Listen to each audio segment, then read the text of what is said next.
Owasetyhini kunye nonyana wakhe oneminyaka eli-17 baye baphumelela ubala ngelithi babulala abantu abathathu kwiminyaka edlulileyo ze babangcwaba emva kwendlu kwikhaya labo. Kukhangeleka ngathi unyana ebenisazela njengoko ebengokuqala kusichaza isenzo sakhe kwigqirha elithile, kodwa le ibiyinkokheli esekuhlaleni nebizenza igqirha. Uye waxelela amapolisa ngoku. I was pretending like I was a sangoma. I told that guy that Thokoza Gogo. The guy I say you must Thokoza too. So the guy, the young boy Thokoza too. I told him that you want to be free. He said to me, yes, I want to be free. I tell him that if you want to be free, you must tell me the truth, what's happening.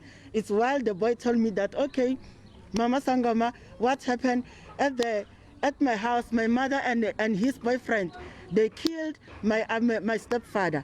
After they killed my stepfather, it's when the boyfriend of my mother, he starts to tell the people that my mother killed his boyfriend.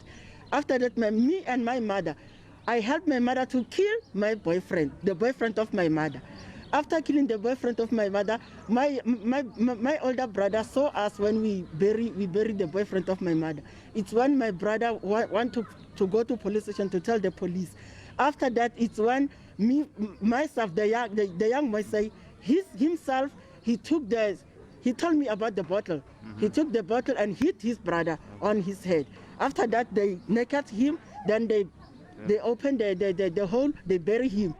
Amapolisa athi kuza kuthatha iintsuku eziliqela phambi kokuba agrumbe onke lamathambo nokukholelwa ukuba ngawamaxhoba. At this point, we are sitting with a case where bones have been found.